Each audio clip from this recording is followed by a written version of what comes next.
So we got NPR, another scam media portal. Why? NPR claims he predicted the economic meltdown. Okay? No, he did not. He did not. Take a look. Get your hand. You probably don't even need to buy it. You can probably find it free online by this time. Crash Proof, the original volume. Okay? And you read it. He was wrong about just about every single major theme. He was wrong. Okay? He was wrong.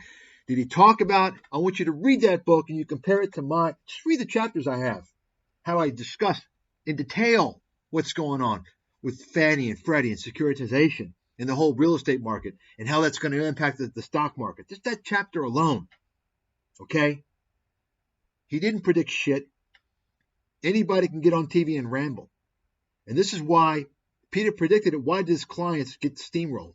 His clients, well, I don't know for sure because I don't know all the performance, but there was a infamous release of a client statement after the financial crisis of a guy that lost more than if you had held the S&P 500. He was with Peter Schiff's firm. And apparently he wasn't the only one. There's a lot of people that apparently lost a lot of money. Now, Peter Schiff, during that time, had separately managed accounts. Okay? He changed to mutual funds. We'll get to that here shortly, why he changed. I'm the only person that knows why, and I've talked about it. Nobody fucking knows. Take a look at this one. This guy is such a panhandler, money worshiper, that he's actually posting affiliate links. I mean, think about this. This is a guy, media celebrity, making all this money, selling useless books that didn't predict shit, don't help anybody. But the media says he otherwise. You listen to the fraudulent media, what do you think you're going to get? He's not satisfied. He's pitching links, affiliate links. I mean, that tells you right there who you're dealing with, what a person will go to bring in the last penny. Kind of reminds me of Meet Kevin. In fact, did you guys see the picture of Meet Kevin and Peter Schiff posing together? Kevin's so happy to be posing with one of his mentors. There you go. Everyone's saying it. It must be true, right? Folks, Peter Schiff did not predict the financial crisis. Did not. Okay? Just like they're going to tell you Robert Kiyosaki. Okay? They're going to tell you all these guys. The media lies. They're full of shit. They're a bunch of liars. And I've documented this for years.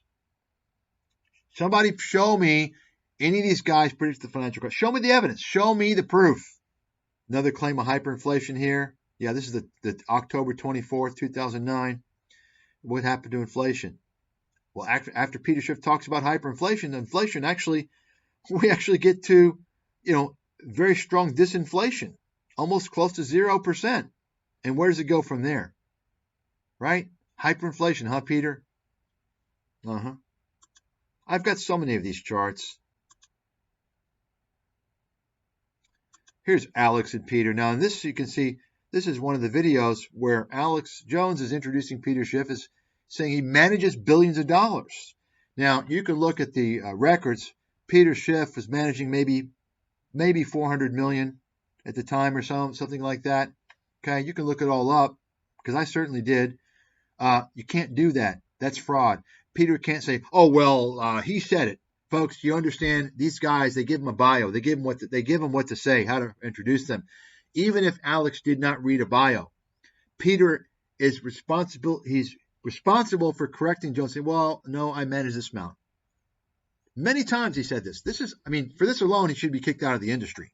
But apparently he's got a privilege, a special privilege. Another one. This is funny. Peter's always trashing NFTs and Bitcoin. You all know he ended up selling an NFT. See, when Peter finds out he can make money on something, it doesn't matter. He'll flip-flop. So now let's take a look at Peter's funds. Update them. Let's update the funds here. What do we got? You saw just a few. Now let me just mention, Peter, of course, he's been one of these China bulls, right? China. It's great. It's amazing. In fact, Peter's gone on record saying that China has a more capitalist system than America. Folks, if you're listening to idiots, you deserve your fate. Peter Schiff was spruiking China as this amazing place, okay? Guess what happened? He had to close his China fund because it fucking terrible. He had to close his China fund. Now, speaking of, I'm not sure why this is not working, but let's see here.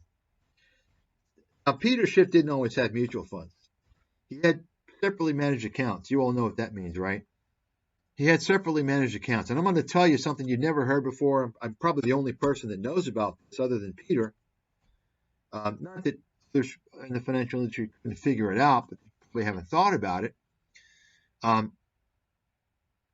But Peter, about 2013, went from separately managed accounts to mutual funds. This is the big secret that nobody knows. You know why he did that? Anybody? Separately managed accounts basically means that you got a bunch of stockbrokers, financial advisors, whatever, who are separately managing the accounts. They have clients. Each person has a different portfolio or whatever, right? Versus a mutual fund whereby, everybody's in the same pool, okay?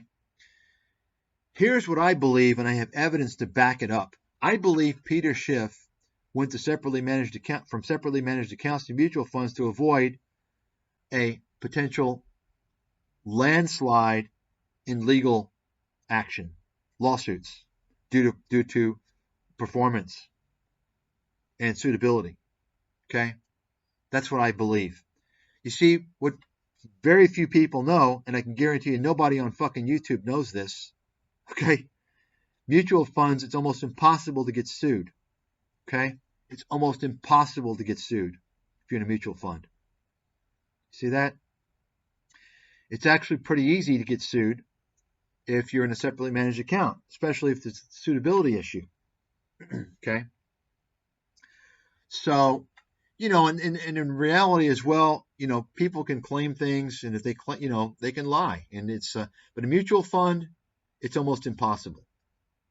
I'm not going to get into the reasoning, but one main reason is the mutual fund industry still remains virtually unregulated. There's a lot of bullshit going on. That's what I believe happened. You see, because Peter Schiff, the last thing he would want to do after his performance got out from this client, right? Because that made big waves. Why would he now, his performance is being shown to the world, right? Well, it's to avoid lawsuits. I'm confident that's why. I'd like Peter to address that. Okay? I think that's why. And not just Peter. I'm talking his whole firm, by the way, not just Peter. Okay? Talking his whole firm. So here you go. This is the Peter Schiff's emerging markets. Okay? So this is since inception here, 2011. Okay? So where is it? What? 14 years later. 14 years later. Anybody want to tell me where it is 14 years later? Now, keep in mind, we're talking big-time fees. Anybody remember what I said? Like a valuable lesson about emerging markets and why this pointed to why you don't want to be in some bullshit fund like VT. In fact, I told everybody, if you want to invest in the emerging markets, I said, buy S&P. And what country did I tell you to buy? Anybody remember that? I said India. Okay? Which I've been bullish on for quite a long time. Been a great play. You understand? You understand well why people would want to pay thousands of dollars to hear me, my advice, my recommendations, my analysis for 1 hour. You understand that why now? We're talking world class, folks. Funds pay me several thousands of dollars. Okay? This is simple shit. I'm giving this away for free. The reason why, since you all don't remember why, I'll go ahead and tell you. The reason why I said this is because emerging markets are very volatile. You understand what that means? There's times to be in the emerging markets, like when I recommended China in 2006, and times to be out, like when I recommended to sell before the collapse, right when the collapse was happening, and right when I recommended to get out a few years ago. You understand? They're volatile. There's times to be in and times to be out. You don't hold emerging markets, generally speaking, you don't hold them long term because they're volatile. You're not going to get capital appreciation, generally speaking. Okay? Anybody remember me saying that? Anybody remember me? Where else are you going to hear that? You're never going to fucking hear that anywhere else from anybody. That's my own. That's for me. Okay? You will have people copy me from now on. How do I know this? Because I've been around the fucking game for a long time. And I'm a world-class analyst. This alone is worth a fucking fortune, what I'm telling you. There's times to be in the emerging markets and times not to be in. If you want to remember that, just take a look at Peter Schiff's Emerging Markets Fund. Look at that. You've gotten zero. You've gotten zero for 14 years. Zero returns. But guess what? Peter's made money charging you, dinging you with high fees. You're going to be paying at minimum 1.5%. And by the time you look at, and by the way, I looked at the prospectus, okay? There's a lot of hidden fees. You all don't know this, but mutual funds, all funds hide fees. They don't disclose all the fees. You have to go through the prospectus. If you're looking at the expense ratio and think that's all you're paying, you're a lemon. You don't know what's going on, okay? In Peter Schiff's case, when he goes on these little speaking tours and jets around the world and the country and talks about stuff, I guarantee you he's writing that off as fund expenses for marketing.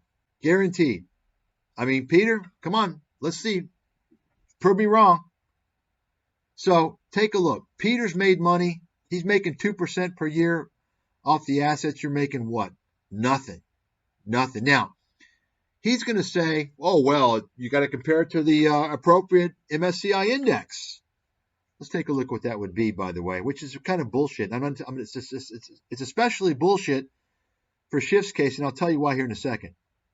So here's the wow. So the category, he gets destroyed. Wow. So you can see, even in the category, the benchmark, he got destroyed. We're going to compare this to the S&P 500, by the way, just to show you. You want to talk about devastation, take a look. Zip. Okay. Since inception, his funds returned 3%, not annually, total. S&P 320%. Okay? 320%. Now, Peter's going to say, oh, you can't do that. You have to compare it to the benchmark. No, you don't. You know why? Anyone know why? Here's why. Folks, Peter Schiff is running a brokerage firm. He's got licensed financial advisors. Peter Schiff's a financial advisor. You understand? When you're selling funds, you've got trailers. Okay? You know what trailers are? Annual fees that are going to the broker. Let's assume they're selling C shares, probably selling C shares. What value is the financial advisor providing? The financial advisor should be telling the customer, hey, you know what? We don't think the emerging markets are going to do so well over this period. Instead, you should shift to this fund. You understand my point? My point is that as a financial advisor, it's Schiff's responsibility to make sure people are in the right funds at the right time. Otherwise, why the fuck are they getting paid? Okay? You understand what I'm saying? Because I know what he's going to say. That's why the MSCI is a fucking scam. It's run by the whole Wall Street establishment to justify all these funds, and it's a bunch of bullshit. Okay? You can make they have a benchmark for all any kind of dog shit they have a benchmark for. Okay? And so what do? So why do I say it's a scam? Well, think about it for a second. You can have a complete shit fund. Okay? A complete shit fund. And there's a benchmark for it. Well, guess what? You can just model the benchmark. You can look at what the benchmark is, what they're holding, and you can model the benchmark, and you can get as close to it as possible. Oh, look, I'm right there with the benchmark. If the benchmark is sucking ass, who wants it? How is it relevant? The only benchmark we need is the S&P and the Dow.